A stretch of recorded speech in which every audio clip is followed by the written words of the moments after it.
Hello everyone, start કરીએ આપણે ઉત્સેચકની ક્રિયાવિધિ પર અસર કરતા પરિબળો. ઉત્સેચકની ક્રિયાવિધિ પર અસર કરતા પરિબળો. કયા પરિબળો ઉત્સેચકની ક્રિયાવિધિ પર અસર કરે છે?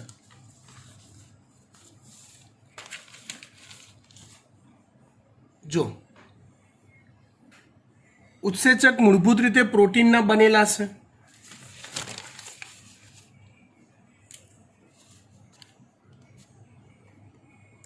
ઉત્સેચક એ મૂળભૂત રીતે પ્રોટીનના બનેલા છે.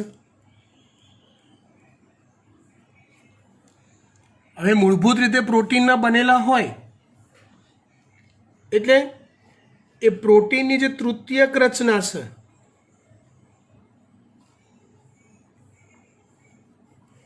એ તૃતીયક રચના જેવા જ ઉત્સેચક રહેલા હોય. પ્રોટીનની તૃતીયક રચના જેવા જ ઉત્સેચક હોય એટલે પ્રોટીનની જે તૃતીયક રચના છે એના પર અસર કરે એવા કોઈ પણ પરિબળ ઉત્સેચકના સ્ટ્રક્ચર પર પણ અસર કરે એવા કોઈ પણ પરિબળ ઉત્સેચકની રચના પર પણ અસર કરે.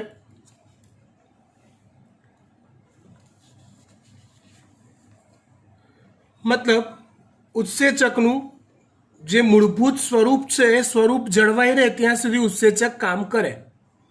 જે પરિબળો એ ઉત્સેચકનું તૃતીયક સ્વરૂપનો નાશ કરતા હોય એ પરિબળોની હાજરીમાં ઉત્સેચક કામ કરતો અટકી જાય. આવા બે પરિબળો છે, તાપમાન અને પીએચ. જોઈએ જે પરિબળો પ્રોટીનની તૃતીયક સંરચનામાં ફેરફાર પ્રેરે છે તે ઉત્સેચકોની સક્રિયતાને પણ અસર કરે છે. કેમ કે ઉત્સેચકો સરવાળે શેના બનેલા છે? પ્રોટીનના જ. જેમ કે તાપમાન, પીએચ, પ્રક્રિયકની સાંદ્રતામાં ફેરફાર અથવા કોઈ વિશિષ્ટ રસાયણનું ઉત્સેચક સાથેનું જોડાણ કે જે તેની સક્રિયતાનું નિયમન કરતું હોય. ટોટલ કોની કોની વાત થઈ? ચાર અસર કરતા પરિબળોની. એક તાપમાન, બીજું પીએચ, ત્રીજું પ્રક્રિયકની સાંદ્રતામાં ફેરફાર અથવા કોઈ વિશિષ્ટ રસાયણનું ઉત્સેચક સાથેનું જોડાણ કે જે તેની સક્રિયતાનું નિયમન કરતું હોય. ચાર પરિબળો. પહેલા વાત કરીએ તાપમાન અને પીએચની. ઉત્સેચક સામાન્ય રીતે નિશ્ચિત તાપમાન અને નિશ્ચિત પીએચમાં જ કાર્ય કરે છે. જો ધારો કે કોઈ એક ઉત્સેચક લઈ લો જે આશરે 10°C થી 30°C ધારો કે કોઈ એક ઉત્સેચક છે જે 10°C થી 30°C વચ્ચેના તાપમાનમાં સક્રિય રહેતો હોય, જેમાં આશરે 22°C તાપમાન એ એવું તાપમાન હોય કે જેમાં ઉત્સેચક સૌથી બેસ્ટ કામ કરતો હોય.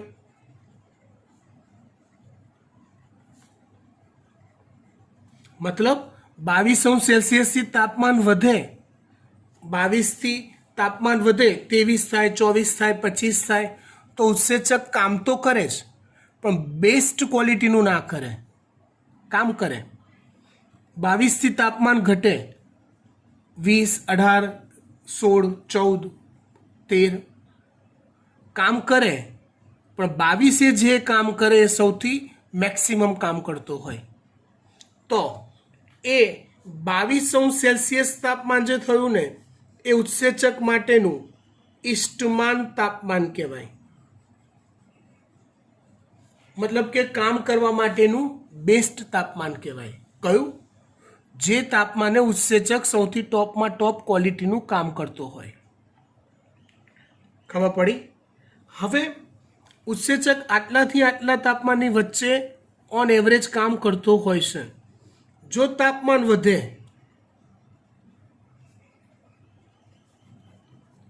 30° કરતાં વધુ થયું, તો એ ટાઈમે ઉત્સેચકોનું જે બંધારણીય સ્વરૂપ હોય એ વિઘટન પામે. ઉત્સેચકનું બંધારણીય જે સ્વરૂપ છે, સ્ટ્રક્ચર જે છે, આ તૃતીયક રચના, એ વિઘટન પામે. માટે એવું કહેવાય કે ઉત્સેચક કાર્ય ન કરી શકે. એવી રીતે જો ઉત્સેચકનું પ્રાપ્ય તાપમાન ઘટે છે, એટલે ધારો કે 10°C કરતાં નીચું ગયું, તો પણ ઉત્સેચક નિષ્ક્રિય બની જાય છે, કામ કરી શકતો નથી. અગત્યની વાત સમજો બેટા, બહુ જ અગત્યની વાત. તાપમાન વધે એટલે ધારો કે આપણે એવું વિચાર્યું કે ઉત્સેચક આ ધારવાનું છે, 10°C થી 30°C ની વચ્ચે કામ કરે છે. એટલે જો તાપમાન 30°C કરતાં વધી ગયું, તેનું બંધારણ બદલાઈ જાય અને કામ ના થાય. જો તાપમાન 10°C કરતાં ઘટી ગયું, તો પણ ઉત્સેચક કેવા થઈ જાય છે? નિષ્ક્રિય થઈ જાય છે. ખબર પડી વાત? હા. હવે અહીંયા અગત્યની એક વાત સમજો. શું? કે જો તાપમાન ઘટ્યું અને ઉત્સેચક નિષ્ક્રિય થઈ ગયો, પછી જો તાપમાન વધે, દાખલા તરીકે ચલો તાપમાન 8°C થયું, તો તમે કહેશો કે ઉત્સેચક નિષ્ક્રિય થઈ ગયો. હવે જો તાપમાન વધે છે, પાછું 10°C, 11°C થયું, તો ઉત્સેચક પાછું સક્રિય થઈ જાય છે. પણ જો તાપમાન 32°C થયું, ધારો કે 30 એની લિમિટેશન છે, 32°C થયું, તો એ એનું બંધારણ ગુમાવી દેશે.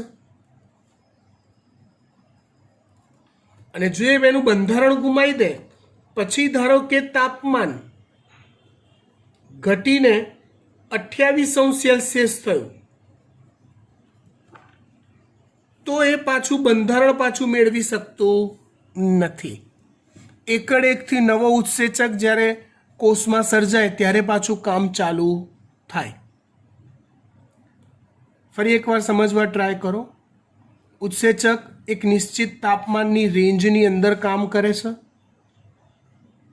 એ તાપમાનની રેન્જમાં એક ચોક્કસ તાપમાન એવું હોય, વચ્ચેનું કોઈક એવું તાપમાન કે જેમાં ઉત્સેચક બેસ્ટ ક્વોલિટીનું કામ કરે, જેને ઇષ્ટમાન તાપમાન કહેવાય. હવે જો વધુ પડતું તાપમાન વધી જાય તોય ઉત્સેચક કામ ન કરે, અને વધુ પડતું તાપમાન ઘટી જાય તો પણ ઉત્સેચક કામ નથી કરી શકતો. પણ ઘટેલા તાપમાને ઉત્સેચક ખાલી નિષ્ક્રિય થાય છે, પોતાનું બંધારણીય સ્વરૂપ ગુમાવી નથી દેતો. ઘટેલા તાપમાને ઉત્સેચક ખાલી નિષ્ક્રિય જ થાય છે. પણ અમુક અંશ કરતાં વધુ તાપમાન વધી ગયું તો ઉત્સેચક પોતાનું બંધારણીય સ્વરૂપ ગુમાવી દેશે. અને જો પોતાનું બંધારણીય સ્વરૂપ ગુમાવી દે એટલે ફરી પાછું એ મેળવી શકતો નથી, વિઘટન પામી ગયું. આ કેવી વાત થઈ? બ્લાસ્ટ થયું ને બાઇક સળગી ગયું તો ફરી પાછું એમાંથી નવું બાઇક બને સેમ ટુ સેમ? નહીં, એવી વાત છે. ઓકે, સેમ આવી જ ઇફેક્ટ પીએચની પણ હોય કે ઉત્સેચક નિશ્ચિત પીએચમાં જ કાર્ય કરતો હોય છે.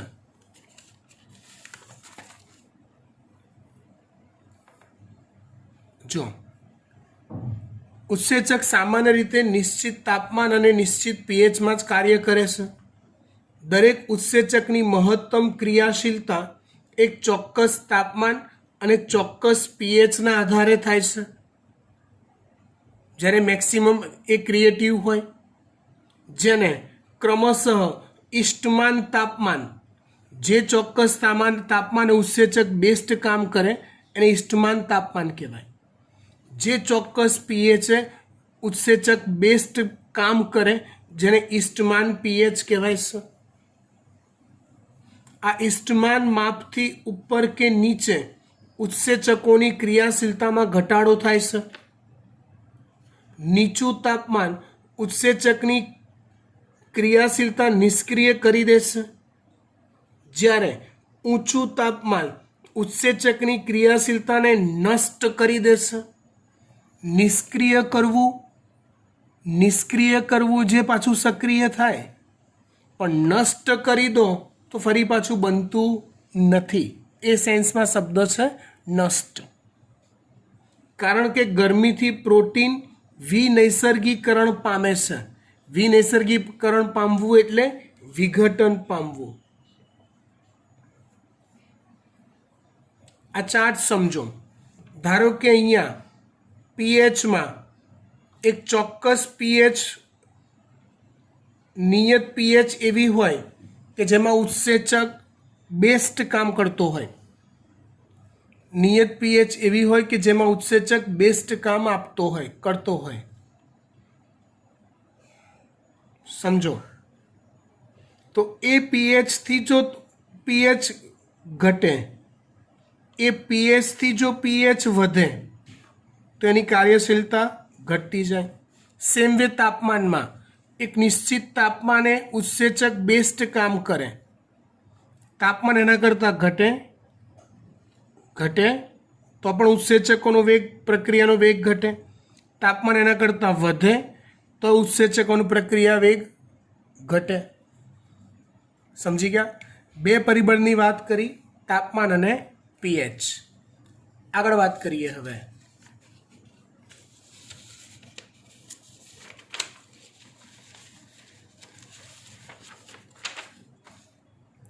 બીજી વાત છે પ્રક્રિયકની સાંદ્રતાની. પ્રક્રિયકની સાંદ્રતા હું પહેલાં સમજાવી દઉં તમને આપણી ભાષામાં, દેશી ભાષામાં, પછી ચોપડીની ઇંગ્લિશ ભાષામાં સમજીશું. ઓકે, ધ્યાન આપો. ચલો, પોઈન્ટ છે પ્રક્રિયકની સાંદ્રતાનો.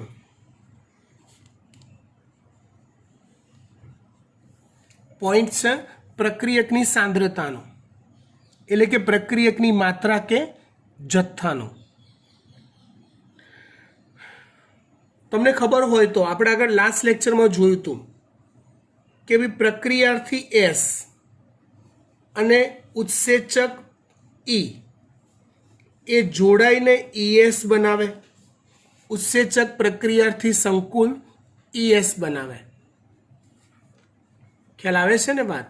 અને ઈએસમાંથી ઈપી બને અને છેલ્લે નિપજ પી અને ઉત્સેચક ઈ પુનઃ પ્રાપ્ત થાય.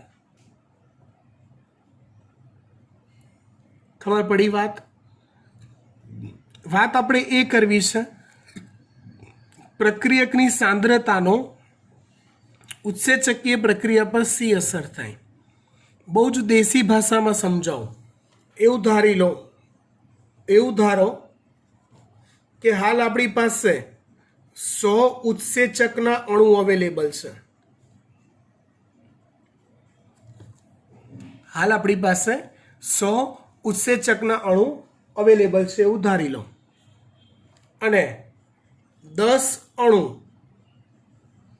એસ એટલે કે પ્રક્રિયાર્થીના છે એવું ધારો. હાલ સમજો બરાબર. તો અહીંયા શું થશે? 10 પ્રક્રિયાર્થી 10 ઉત્સેચકના અણુ સાથે જોડાઈને આવી 10 પ્રોસેસ થશે નિયત સમયમાં. હવે ધારો કે પ્રક્રિયાર્થીની સંખ્યા વધી,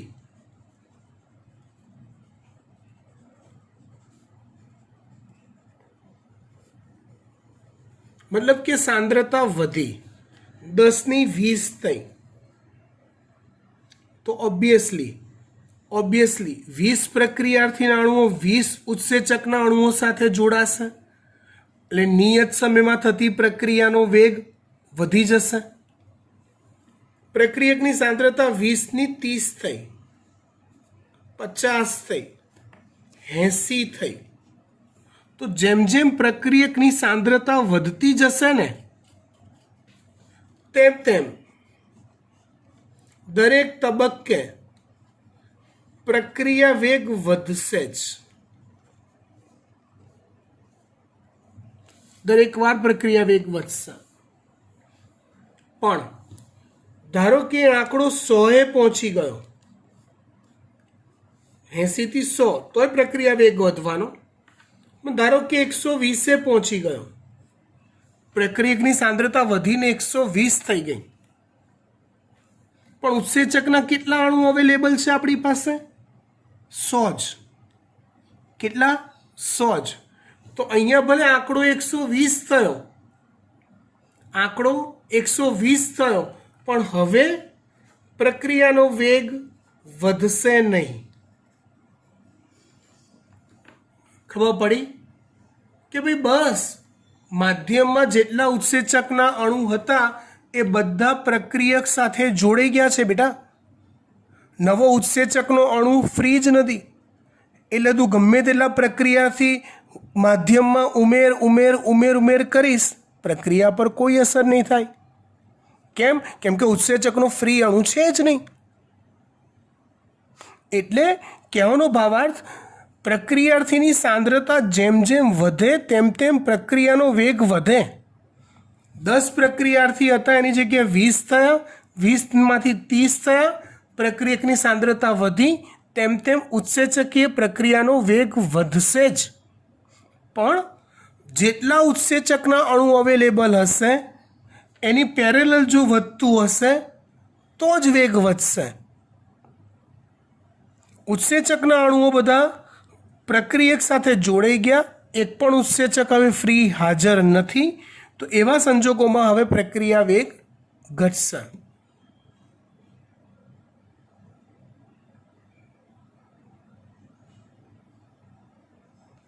સમજી ગયા વાત? ડન. હવે જ્યારે 100 પ્રક્રિયક છે, આપણી પાસે 100 ઉત્સેચક હતા, 100 સુધી વધી ત્યારે પ્રક્રિયાનો વેગ સૌથી વધુ હશે, જેને વી મેક્સ કહેવાય. જેને શું કહેવાય? વી મેક્સ કહેવાય. પ્રક્રિયાનો મહત્તમ વેગ કહેવાય. એ મહત્તમ વેગ પ્રાપ્ત ક્યારે થશે? તો કે જ્યારે બધા જ ઉત્સેચકના અણુ બધા જ પ્રક્રિયાર્થીના અણુ સાથે જોડાયેલા હશે ત્યારે પ્રક્રિયાનો વેગ મેક્સિમમ મળશે. ત્યાર પછી શું થશે?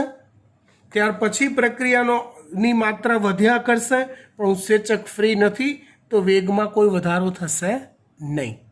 આ વાત થઈ પ્રક્રિયકની સાંદ્રતાની અસરની. ખબર પડી ગઈ? Yes, done. આગળ વધીએ. વાંચી લઈએ ખાલી ફટાફટ. પ્રક્રિયકની સાંદ્રતામાં વધારો થતાં ઉત્સેચકનો પ્રક્રિયા વેગ વી વધે છે. ખબર પડી ગઈ? અહીંયા કન્ડિશન એપ્લાય શું વિચારી રાખવાની? ઉત્સેચકના સ્પેર અણુઓ હજી આપણી પાસે પડ્યા છે પ્રક્રિયામાં, માધ્યમમાં. પ્રક્રિયા તેનો મહત્તમ પ્રક્રિયા વેગ વી મેક્સ પ્રાપ્ત કર્યા પછી પ્રક્રિયકની સાંદ્રતા વધવા છતાં પણ તેમાં વધારો થતો નથી. તેમાં એટલે શેમાં? પ્રક્રિયા વેગમાં. કેમ? તો તો જુઓ વી મેક્સ ક્યારે આપ્યું આપણે, તો કે જ્યારે જેટલા ઉત્સેચકના અણુ અવેલેબલ હતા,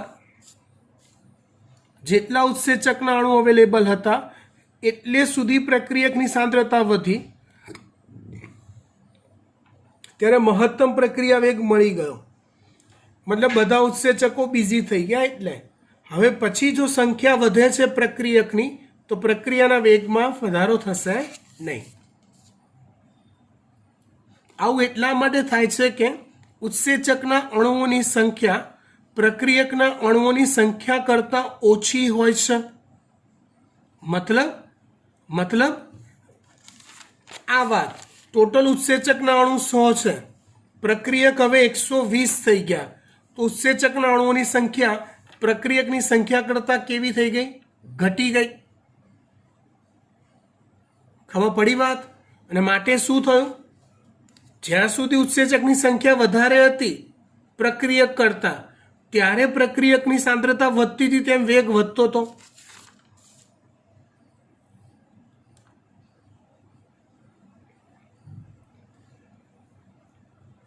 પ્રક્રિયકના અણુઓ દ્વારા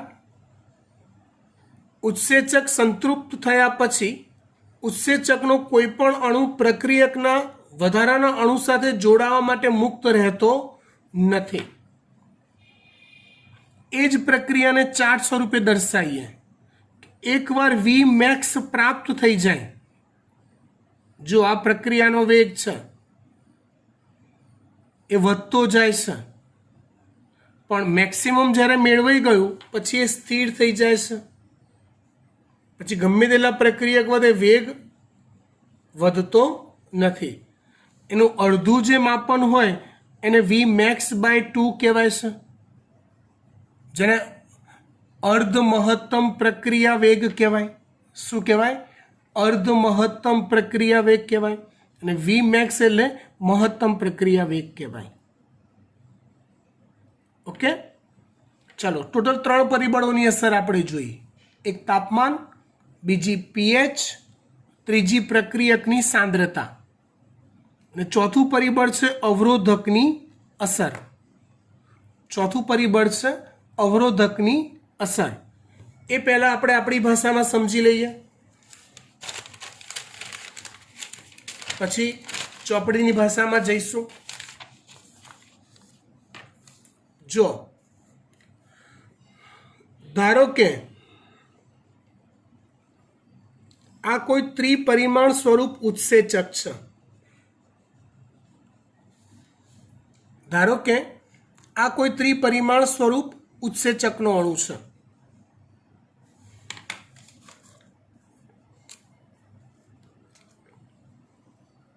આ કોઈ એનો પ્રક્રિયાર્થીનો અણુ છે.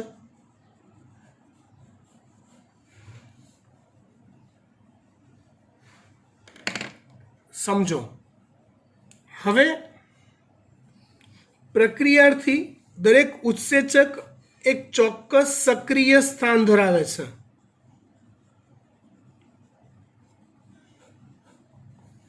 એ સક્રિય સ્થાનમાં બંધ બેસે એવું ક્રિયાશીલ સ્થાન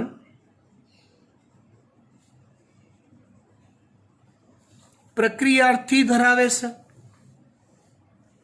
કેમ કે ઉત્સેચકીય પ્રક્રિયા થવા માટે એ જરૂરી છે કે પ્રક્રિયાર્થીનો અણુ એ ઉત્સેચકના સક્રિય સ્થાનમાં બંધ બેસે. આ અહીંયા બંધ બેસી જાય તો જ ઉત્સેચક પ્રક્રિયાથી સંકુલ બને અને તો જ પ્રક્રિયા આગળ વધે. તો જ ઉત્સેચક પ્રક્રિયાથી સંકુલ બને અને તો જ પ્રક્રિયા આગળ વધે.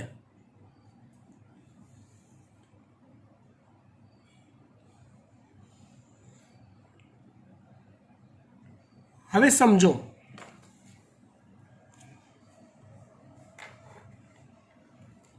કોઈ એક બીજો પદાર્થ ધારી લો, કોઈ એક બીજો પદાર્થ ધારી લો કે જે વાસ્તવિક પ્રક્રિયાથી નથી,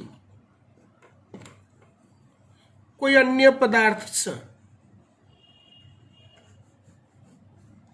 પણ એ પદાર્થ પાસે કોઇન્સિડન્સલી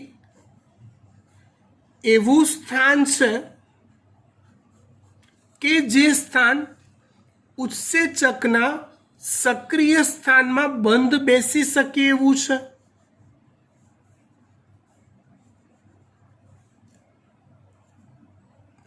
ફરી એકવાર વાત સમજો. અહીંયા જે વાત છે એ પ્રતિસ્પર્ધાની વાત છે. ખરેખર એવું છે કે ઉત્સેચકનું જે સક્રિય સ્થાન છે એ કોના માટે છે? તો કે એના પ્રક્રિયાર્થીને જોડાવા માટે છે. પણ જો કોઈ બીજો પદાર્થ એવો કોષમાં બની ગયો કે છે કે જે પદાર્થ સેમ ટુ સેમ પ્રક્રિયાથી જેવું જ સ્થાન ધરાવે છે, તો એ પદાર્થ જો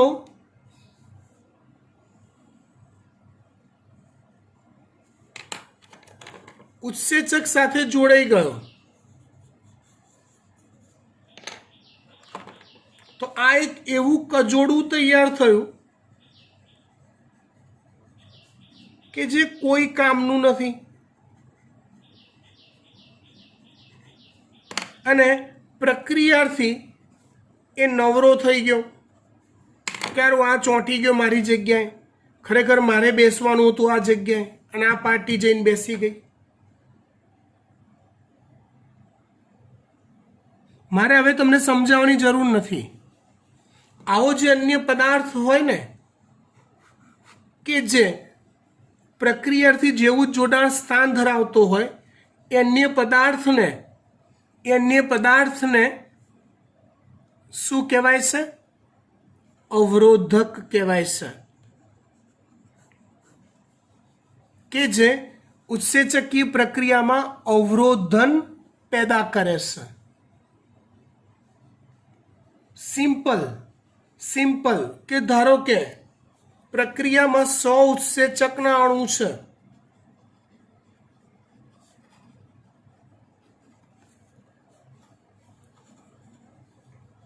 વીસ પ્રક્રિયાર્થી છે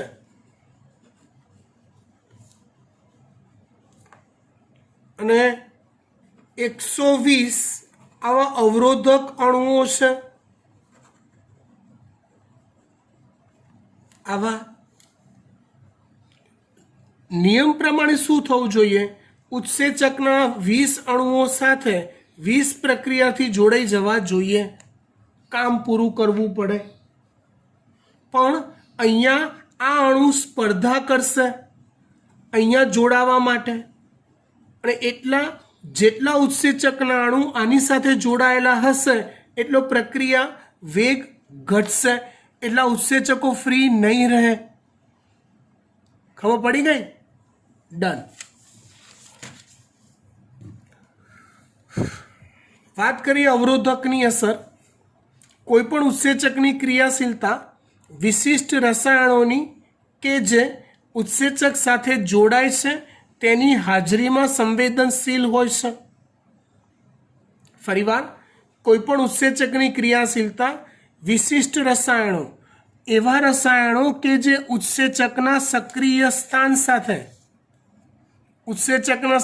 સ્થાન સાથે જોડાવા કેપેબલ હોય એવા રસાયણોની સાંદ્રતા પર ઉત્સેચકની ક્રિયાશીલતા નભે છે. પછી એ આની સાંદ્રતા હોય કે આની સાંદ્રતા, મેઇન પાર્ટી હોય કે લોચા ઊભા કરનારી પાર્ટી હોય. ખબર પડી?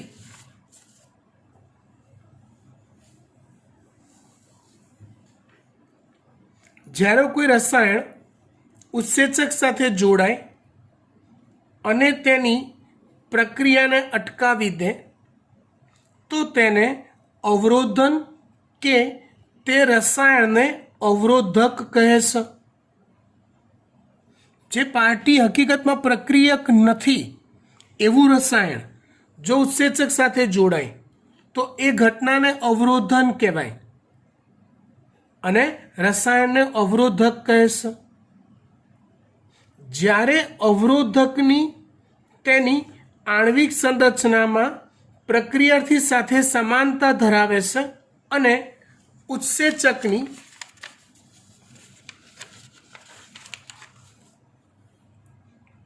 ક્રિયાશીલતા અવરોધે અને ઉત્સેચકની ક્રિયાશીલતા અવરોધે તો તેને પ્રતિસ્પર્ધી અવરોધક કહે છે. મતલબ એ સ્પર્ધક છે કોનો? તો કે પ્રક્રિયાર્થીનો. આ પ્રતિસ્પર્ધી અવરોધક થયો કોનો? પ્રક્રિયાર્થીનો, અહીંયા જોડાવા માટેનો.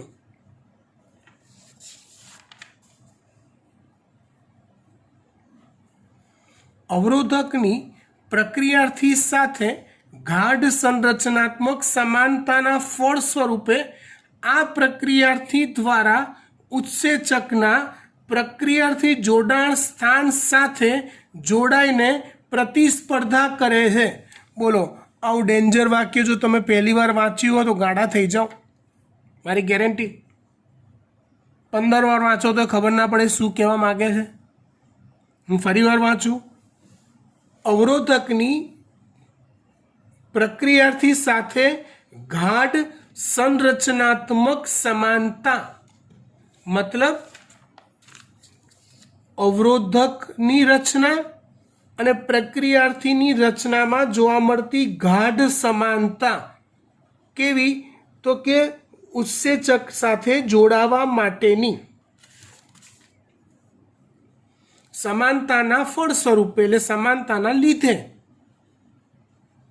આ પ્રક્રિયાર્થી દ્વારા ઉત્સેચકના પ્રક્રિયાર્થી જોડાણ સ્થાન સાથે જોડાઈને તે પ્રતિસ્પર્ધા કરે છે. એટલે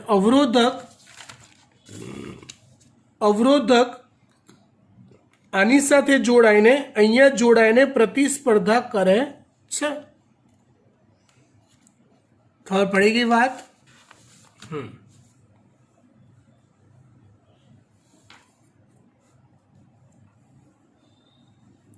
પરિણામ સ્વરૂપે પ્રક્રિયાર્થી પોતે પ્રક્રિયાર્થી જોડાણ સ્થાન સાથે જોડાઈ શકતા નથી, કેમ કે એ જગ્યા તો કોણ જોડાઈ ગયો છે? અવરોધક. જેના ફળ સ્વરૂપે ઉત્સેચક પ્રક્રિયા મંદ પડી જાય છે. અહીંયા એનું એક ઉદાહરણ આપ્યું છે. સક્સિનિક ડિહાઇડ્રોજિનેઝ એક ઉત્સેચક છે. જેમાં એવું છે, સક્સિનિક એસિડ ઉત્સેચક છે. સક્સિનિક ડિહાઇડ્રોજિનેઝ ની હાજરીમાં સક્સિનિક એસિડ એ ફ્યુમેરિક એસિડમાં ફેરવાય છે. સક્સિનિક ડિહાઇડ્રોજિનેઝની હાજરીમાં સક્સિનિક એસિડ એ ફ્યુમેરિક એસિડમાં ફેરવાય છે. પણ સક્સિનિક એસિડ સાથે મેલોનેટ એ પ્રતિસ્પર્ધા કરે છે. મતલબ સક્સિનિક ડિહાઇડ્રોજિનેઝ સાથે સક્સિનિક એસિડ જોડાવાની જગ્યાએ મેલોનેટ જોડાઈ જાય છે, અને એ જોડાઈ જાય એટલે સક્સિનિક ડિહાઇડ્રોજિનેઝના અણુઓ બિઝી થઈ જાય, અને એટલે ફ્યુમેરિક એસિડ બનતો નથી.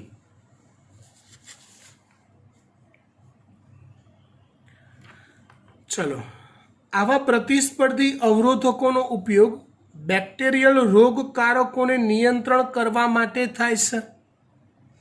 આ બાયોટેકનોલોજીની વાત છે. કોઈક બેક્ટેરિયાનો ઉપદ્રવ હોય કે કોઈક ચેપ ફેલાયો હોય કે રોગ ફેલાયેલો હોય તો એને નાથવા માટે, એને દૂર કરવા માટે બેક્ટેરિયામાં ચાલતી ઉત્સેચકીય પ્રક્રિયાઓ જે હોય એમાં અવરોધ ઊભા કરે એવા અવરોધકો ઉમેરાય દવા તરીકે.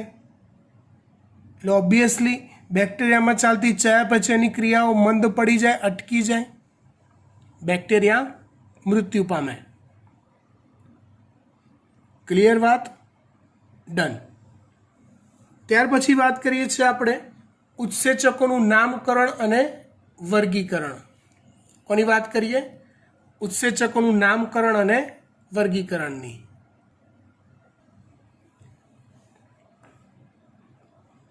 હજારો ઉત્સેચકોની શોધ, અલગીકરણ અને અભ્યાસ થઈ ચૂક્યો છે. ટૂંકમાં હજારો પ્રક્રિયાઓમાં ભાગ લેતા હોય એવા હજારો ઉત્સેચકો શોધાઈ ગયા છે. એનું કામ શું છે એના આધારે એને અલગ પણ કરી શકાયા છે અને એનો અભ્યાસ પણ થઈ ચૂક્યો છે. ઉત્સેચકોને અલગ અલગ 6 સમૂહમાં 6 જૂથમાં વર્ગીકૃત કરવામાં આવ્યા છે. કેટલા જૂથમાં વર્ગીકૃત કરવામાં આવ્યા છે? 6 જૂથમાં. આ 6 જૂથને 6 વર્ગ કહેવાય છે. આ 6 જૂથને શું કહેવાય છે? 6 વર્ગ. અને આ એ 6 વર્ગને દરેક વર્ગની અંદર 4 થી 13 ઉપવર્ગ આવેલા છે. એટલે આમ ભણવાના મૂળભૂત 6 જ વર્ગ, મતલબ કે ઉત્સેચકોના 6 જૂથ, પણ દરેક જૂથમાં 4 થી 13 ઉપવર્ગ પડેલા છે. હવે 6 જૂથ કયા? હવે એ 6 જૂથ કયા?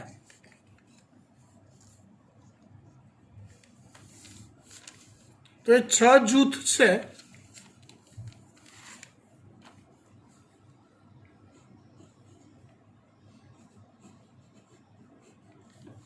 હોટ લાલ. કયા 6 જૂથ છે? હોટ લાલ. H હાઇડ્રોલેઝિસ. યાદ આવી રીતે રાખવાનું. H હાઇડ્રોલેઝિસ. O ઓક્સિડો રિડક્ટેઝિસ. T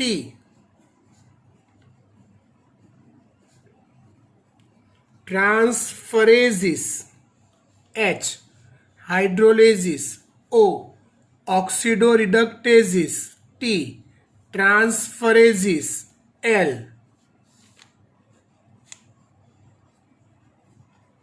લાએઝિસ. A આઇસોમરેઝિસ. L લિગેઝિસ. H હાઇડ્રોલેઝિસ. H જો નામ પહેલી વાર સાંભળો છો તો હોટ લાલ એવું બોલીને દરેક નામ 5-5, 10-10 વાર બોલવા પડશે તો જ મોડે થશે. H હાઇડ્રોલેઝિસ. O ઓક્સિડો રિડક્ટેઝિસ. T ટ્રાન્સફરેઝિસ. L લાએઝિસ. A આઇસોમરેઝિસ. L લિગેઝિસ.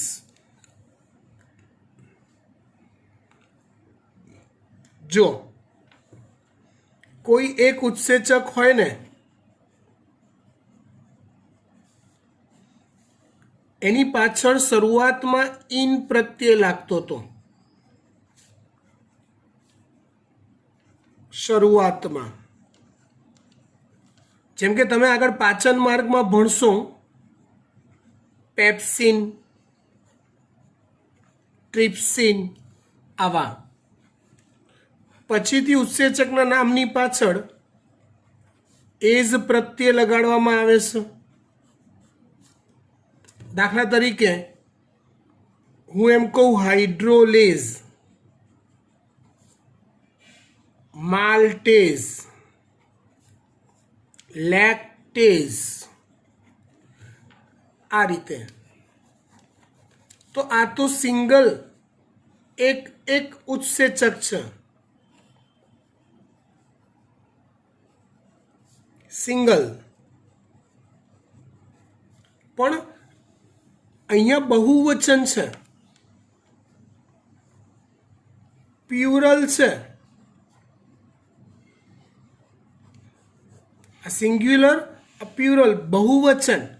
તો બહુવચન હોય, જ્યારે બહુવચન હોય અને પાછળ જો એસ હોય સ્પેલિંગમાં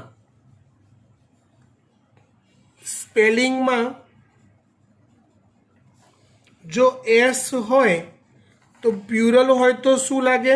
એની પાછળ ઈએસ લાગે. યાદ છે એક અંગ્રેજી ગ્રામરનો નિયમ ગર્લ તો ગર્લ્સ. એવી રીતે અહીંયા છે માલ હાઇડ્રોલેઝ, એક ઉત્સેચક હોય તો, પણ એનું બહુવચન હોય તો હાઇડ્રોલેઝિસ થઈ જાય. આખું જૂથ છે એટલે બહુવચન છે એટલે ઈએસ લાગી ગયું. આ પ્રકારનો એક ઉત્સેચક હોય તો એને લાયેઝ કહેવાય, પણ એનું બહુવચન થઈ ગયું માટે શું કહેવાય? એને લાયેઝિસ કહેવાય. બરાબર. આવા 6 જૂથ છે ઉત્સેચકોના. પહેલી વાત કરીએ ઓક્સિડો રિડક્ટેઝિસ. અહીંયા 2 શબ્દ છુપાયેલા છે, ઓક્સિડેશન અને રિડક્શન. કયા 2 શબ્દો? ઓક્સિડેશન અને રિડક્શન. અથવા એનું બીજું નામ છે ડિહાઇડ્રોજિનેસિસ. હાઇડ્રોજન દૂર કરે એવો ડિહાઇડ્રો. એક વાત તમને શીખવાડું, સમજો.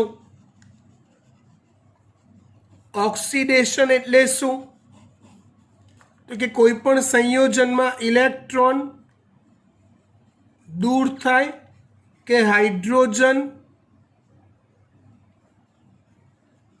દૂર થાય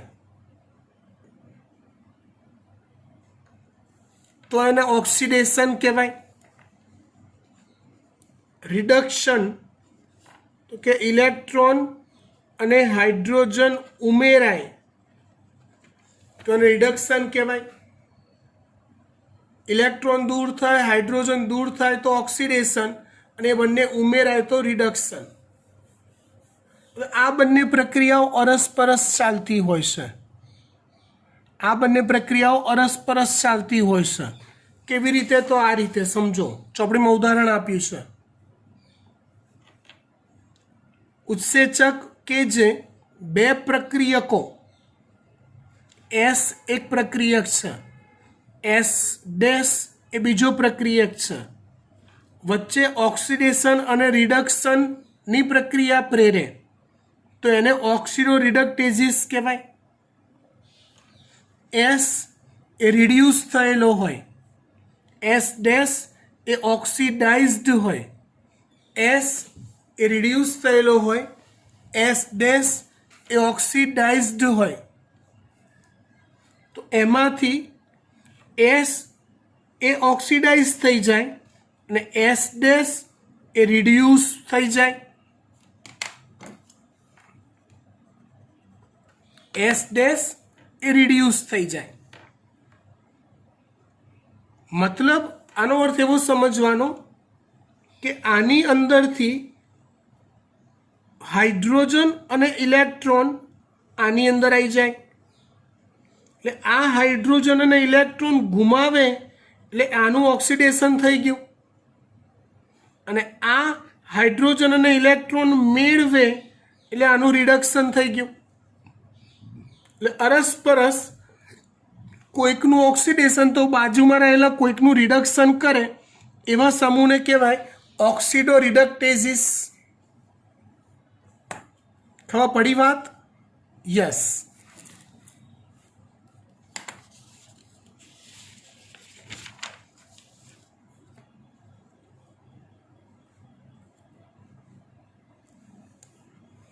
ટ્રાન્સફરેઝિસ. ટ્રાન્સફરેઝિસ ઉત્સેચકો. જો અહીંયા શબ્દ સમજો તમે, ટ્રાન્સફર.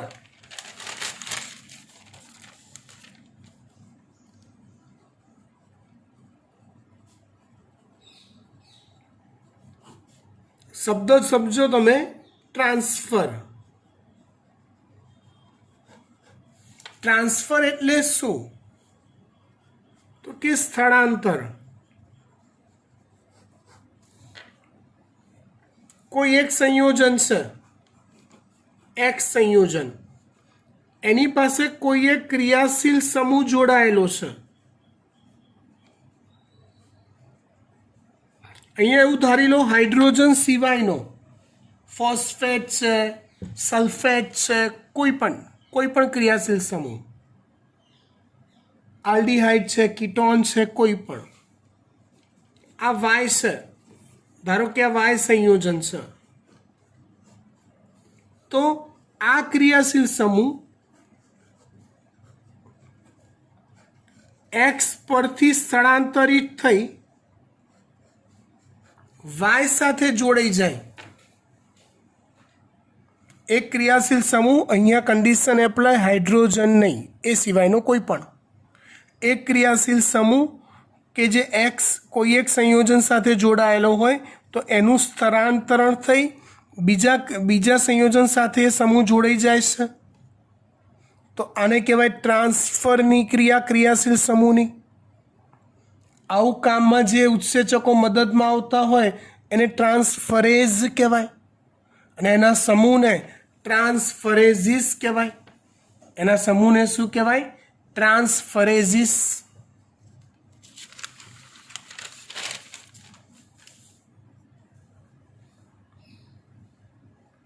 ઉત્સેચકો પ્રક્રિયકોની એક જોડ S અને S1 વચ્ચે એક સમૂહ G, કોઈ પણ એક, હાઇડ્રોજન નહીં ગણવાનો, ના સ્થળાંતરિત પ્રક્રિયા પ્રેરે છે. અહીંયા S સાથે G જોડાયેલો છે, બીજો એક પ્રક્રિયક છે S ડેશ, તો થાય છે શું? S મુક્ત થાય અને G S ડેશ સાથે જોડાય.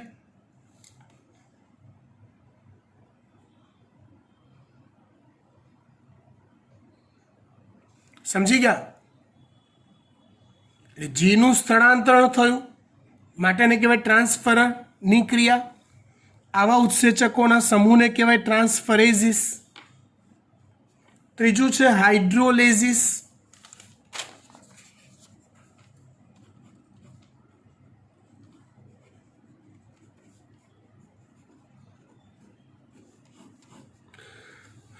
પ્રક્રિયા છે હાઇડ્રોલિસિસ અથવા જળ વિભાજન. જળ વિભાજન એટલે શું? તો કે મોટા અણુઓમાં ને તોડી એમાંથી નાના અણુઓ બનવા. એ તોડવામાં પાણીનો અણુ ઉમેરાય તો એ પ્રક્રિયાને જળ વિભાજન કહેવાય. મતલબ ધારો કે આ બે નાના અણુઓ ગ્લાયકોસિડિક બંધથી જોડાયા હોય કે એસ્ટર બંધથી જોડાયા હોય, કોઈ પણ બંધથી આ બે નાના અણુઓ જોડાયા હોય અને એક મોટો અણુ બનેલો હોય,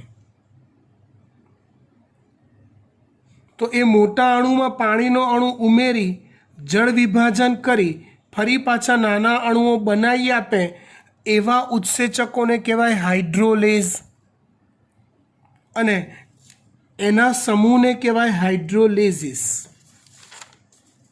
જો ઉત્સેચક ester, ether, peptide, glycosidic, carbon carbon, carbon halide અથવા ફોસ્ફેટ અને નાઇટ્રોજન વચ્ચેના બંધનું જળ વિભાજન પ્રેરે છે.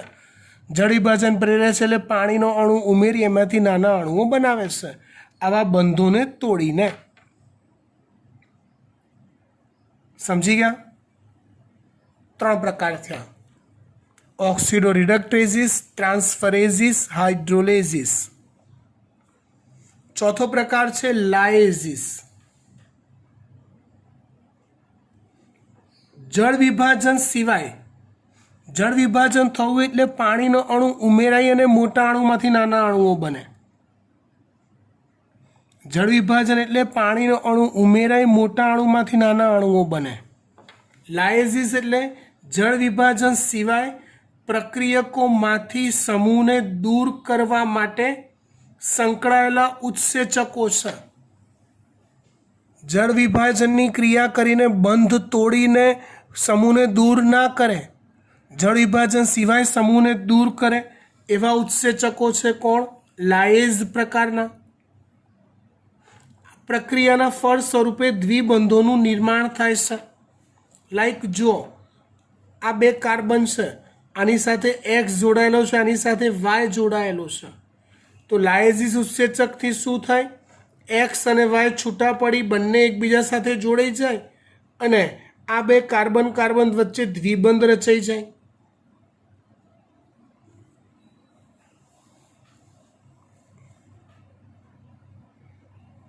समझी गई? क्लियर? ओके। त्यार पछी पांचमो प्रकार छे आइसोमरेजिस।